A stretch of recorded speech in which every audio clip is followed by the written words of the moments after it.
Urung gelem metu. Gelem metu, urung. Njaluk dibakar tenan iki. Tak bakaran aku gelem metu lho. Nang sawah bawang ya. Tahu bawang. Gelem ya wis metu. Metu sini. Betul nih apa ke ini selawas 5 tahun. 5 tahun sudah amat 5 tahun. Nah, ya wis betul. Metu tak kayak neng sawah bawang. Engko macul karo kita. Oke? Ya wis, metu. Rokok. Rokok. Ya, rokok ya. Opai menyan beli. Ya, wis opai menyan kok ya, metu, lagi metu. Metu keluar. Aina mata kunu ya titik mulut jamin. Innahu min Sulaiman wa innahu bismillahirrahmanirrahim. Taqlu alayya tulun.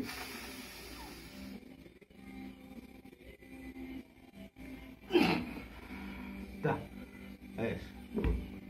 Gila. Betul. Mulai sono.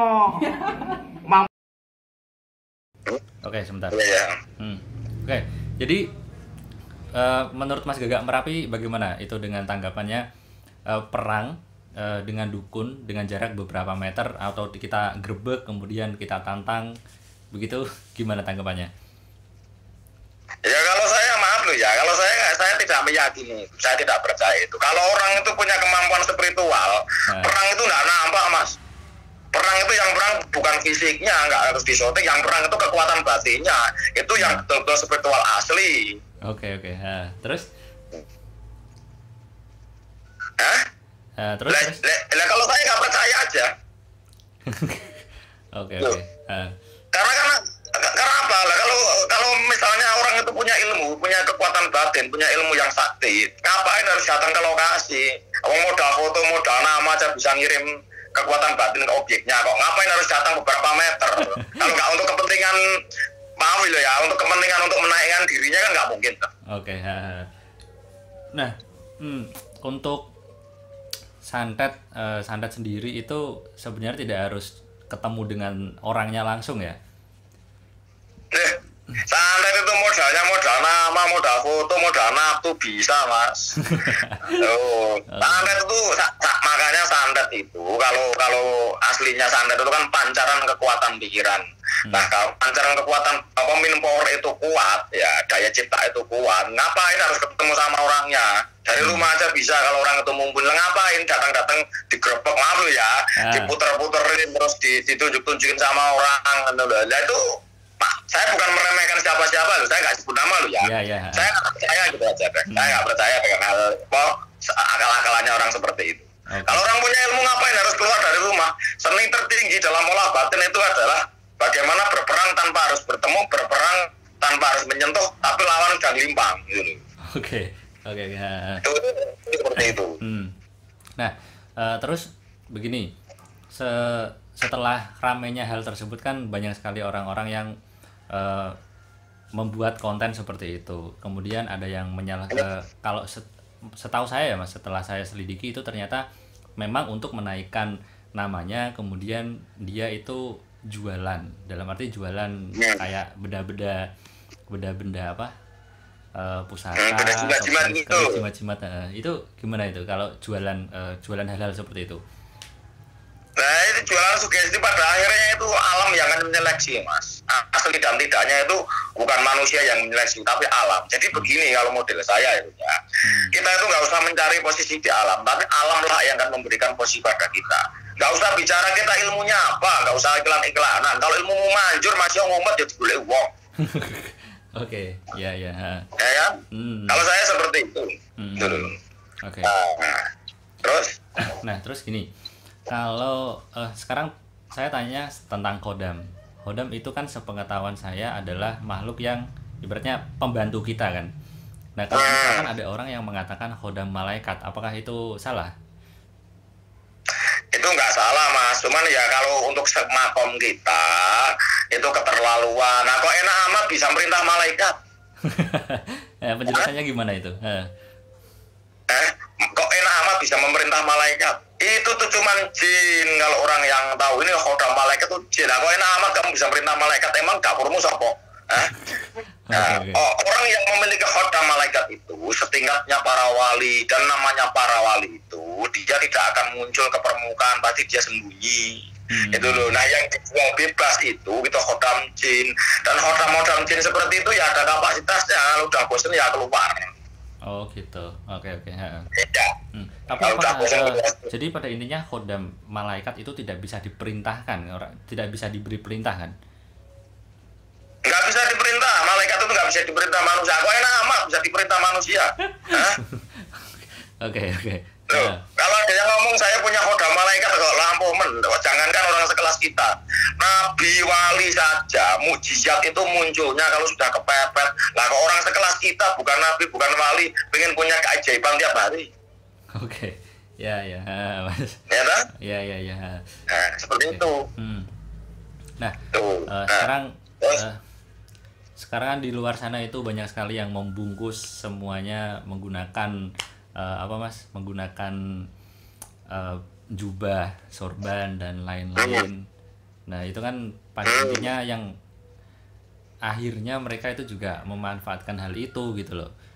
Yang sedang ramai kan sekarang itu, terutama tentang dukun santetnya itu, Mas.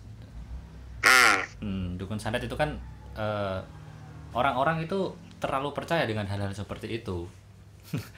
Padahal dukun santet kan seharusnya tidak perlu didatangi begitu, tidak usah ya. Kalau misalkan memang dia itu berniat mau menyerang seseorang, diserang dari jauh pun bisa kan itu. Saya itu pernah nutup padepokan nggak ada yang tahu Mas, belum tikar semua, orang nggak tahu alatnya apa, orang juga nggak tahu, tahu-tahu padepokannya tutup aja loh. Dan itu nggak usah syuting, itu saya bekerja sendiri, bertindak sendiri, ya kan, saya jalan sendiri, bertindak sendiri, orangnya gumpang, gimana itu? Berarti memang perangnya tanpa bertemu ya?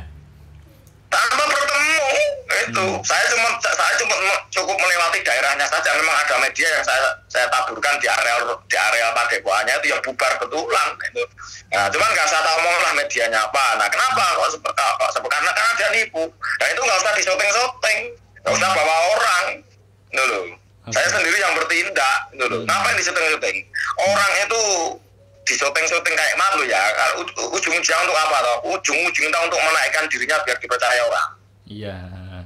Oke. Sebenarnya kalau ingin dipercaya orang itu mudah sebenarnya itu. Kalau orang tahu rumusnya, bereskan urusan satu orang, maka dia akan membawa 10 temannya. Tapi kalau membohongin satu orang, maka dia akan mencegah 10 temannya. Itu sudah rumus spiritual, Mas. Oh gitu. Oke. Iya. Rumusnya kayak gitu. Bisa dijelaskan lagi tentang santet, Mas? Masnya? Ya, tentang santet itu apa, atau ciri-ciri orangnya pun apakah ada orang yang mempunyai? Oh, ciri-ciri orang yang punya ilmu santet. Kalau orang yang betul-betul punya ilmu santet gelap, Mas, itu nggak mungkin dia membaur dengan masyarakat. Dia itu rata-rata menghilang dan ilmunya aja nggak terbaca. Oh, oke. Ilmunya tidak terbaca. Orang pokoknya membaur lah dengan masyarakat, tidak terbaca. Bahkan kadang-kadang ya orangnya cuma kayak petani biasa, kadang-kadang pedagang biasa. Ya cuma seperti itu. Ini tak tunjukin, tak ceritakan ya. Di Banyuwangi itu saya kenal di sana, di ujung Banyuwangi di Menculuk sana. Itu ya cuma petani biasa kayak gitu. Tapi dia bisa jarum itu ditumbangkan di tangan, ditiup bisa terbang, Mas. Dia tidak memproklamirkan diri, dia tidak mengaku dukun, tidak mengaku orang biasa, tapi bisa seperti itu. Kenapa? Karena ilmu santet itu nggak semudah yang diucapkan orang, itu dirahasiakan ilmu seperti itu. Kalau ada orang yang mengaku bisa ilmu santet adalah bohong, Mas. Berarti kalau misalkan tahu alamat dan orang itu mempunyai ilmu santet itu sangat sulit sekali sebenarnya ya? Loh, orang ilmu santet itu dihijab sangat sulit dideteksi. Kalaupun orang itu menduga-duga, apa nggak kena pasal, Pak? Iya. Penuduhan, pencemaran nama baik, nggak semudah itu. Orang yang punya betul-betul ilmu santet itu hanya bisa dilihat orang yang hatinya kasar. Maksudnya gimana itu? Tajam, hatinya tajam, dengan batinnya tajam. Contoh ya, orang punya ilmu santet biasanya sorot matanya bengis. Terus kanan kirinya, kalau yang santet gelap loh ya, santet agak hitam ya. Kanan kirinya, untuknya biasanya tidak ada pepohonan, kering. Apanya? Bisa diulangi? Kanan kiri rumahnya biasanya kering, tidak ada pepohonan. Karena panas ilmunya. Terus? Panas. Tidak ada bunga-bunga, tidak ada pohon-pohon, tidak pelihara. Biasanya hewan-hewan juga nggak punya dia karena panas, ilmunya ilmu panas. Oke. Kalau yang punya ilmu santet gelap betulan kayak gitu. Oke. Tapi ada juga yang enggak, tergantung aliran santetnya mas. Karena santet itu ada yang kekuatan batin, ada yang juga pakai keris. Yang pakai keris itu maksudnya gimana mas? Ya medianya pakai keris, contohnya kerisnya ditumangin di fotonya tahu-tahu keluar darah udah mati. Nah itu biasanya dia juga sulit untuk dideteksi orangnya. Oke. Kalau nggak ada orang yang bisa mendeteksi, orang yang jarang, kalau kecuali tidak tahu rahasia wali kalau dirinya bukan seorang wali, tidak tahu rahasia ilmu santet kecuali dia juga pelaku itu sendiri atau orang yang mempelajari di dunia itu. Kalau orang itu nggak punya ilmu sulit mas, kenapa itu sulit? Oke. Nah gini, tadi kan itu yang ciri-ciri orang yang mempunyai ilmu santet hitam. Apakah ada santet yang putih mas? Sebenarnya santet itu nggak hitam nggak putih mas. Ayat Quran aja bisa buat nyantet orang aslinya itu. Yang utama itu adalah mindsetnya, menata mindsetnya, menggunakan kekuatan pikirannya dengan benar. Lah kok jangankan pakai itu, jangankan pakai ayat Quran, nyumpai uang itu pada nyantet itu sama aja. Iya. Sama kayak dengan santet. Contohnya orang itu Mas Ahmad benci sama orang terus mudah-mudahan tabrakan jungkel betulan, ya sama aja santet itu. Oke, iya. Kayak gitu dulu. Itu nggak sulit, santet itu sebenarnya nggak sulit Pak. Cuman bagaimana bisa menggunakan kekuatan pikiran dengan benar, daya jimat dengan benar, ucapan dengan benar, itu aja. Nggak usah pakai ayam, nggak usah harus pakai kambing kendit, nggak usah harus pakai candu. Menvisualisasikan objeknya saja, dia tabrakan, terjadi tabrakan betulan, itu sudah santet mas. Oke. Ayat Quran aja bisa kok dibuat membelokkan seperti itu. Iya, oke mas. Itu tuh. Oke. Nah, terus ciri-ciri orang yang benar-benar mempunyai ilmu hikmah itu yang bagaimana mas? Ada nggak ciri-cirinya? kalau ciri-ciri yang asli ya, Ya. yang asli itu biasanya memiliki karismanya kuat, wibawanya kuat. Terus biasanya orangnya itu nggak banyak atribut. Oke. Orangnya nggak banyak atribut. Kalau orang alikmah itu dia kebanyakan malah sembunyi untuk menutup ilmunya karena malu sebenarnya itu. Oke. Itu loh. Tidak menunjukkan kesaktiannya. Oke. Kalau orang masih suka pamer ilmunya, menunjukkan ilmunya, maaf lu ya, atau masih suka selfie, ya saya tidak mengatakan ya, cuman kebanyakannya masih jauh di bawah. Ya, kenapa? Karena orang sakti yang sesungguhnya itu adalah orang yang tidak nampak kesaktiannya. Itu yang betul-betul asli. Kalau orang itu ngaku sakti, kalau masih bisa dibaca orang, masih bisa dilihat orang, nah, belum sakti ya, mas. Intinya sembunyi dalam terang. Paham nggak? Iya. Oke. Sembunyi dalam terang itu artinya ya dia tidak bisa dibaca orang. Tidak terbaca. Kalau masih bisa dibaca orang belum sakti kamu, berarti ilmunya masih rendah. Kalau orang sudah nggak bisa dibaca orang tapi manjur, nah itu betul-betul asli ilmunya. Itu kalau alimah banyak mas ciri-cirinya mas. Kalau soal ini mas, soal mediumisasi, memasukkan makhluk gaib ke dalam, pada intinya bisakah itu dimasukkan ke dalam orang? Kalau mediumisasi itu maaf lu ya, ini untuk zaman sekarang itu banyak yang bohong. Memang, ya. Bohongnya itu rata-rata kong kali kong. Nanti yang dibuat medium itu muridnya sendiri, orangnya sendiri. Ambil ya coba dari orang lain suruh mediumisasi bisa nggak? Nah terus gini, kalau misalkan saya lihat ketika ada seseorang melakukan mediumisasi, cara ngetesnya orang itu beneran kesurupan atau enggak itu gimana? Bisa nggak itu di? Biasanya kalau orang kesurupan betulan itu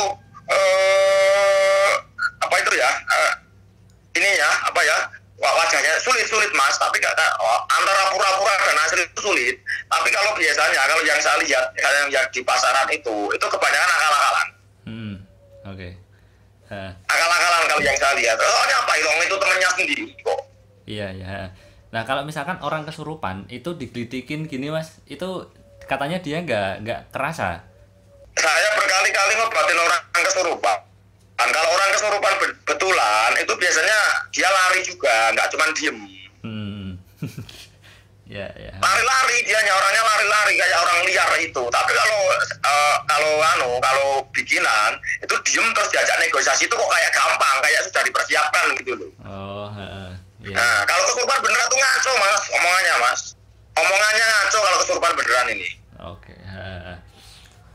Jadi diajak ngomong pun susah ya sebenarnya mas kalau orang yang Susah. benar-benar kemasukan. Susah diajak ngomong aja susah terus biasanya meronta-ronta terus apa lari orang yang saya lihat itu. Yang saya berkali-kali nangan orang kayak itu kabur, lari-lari, pingsan, ya. Tapi kalau udah kesurupan kok ditanya ini itu gampang amat, nah itu akal-akalan gitu. Itu loh, pengalaman aja saya ilmu titel mas, kayak itu. Oke.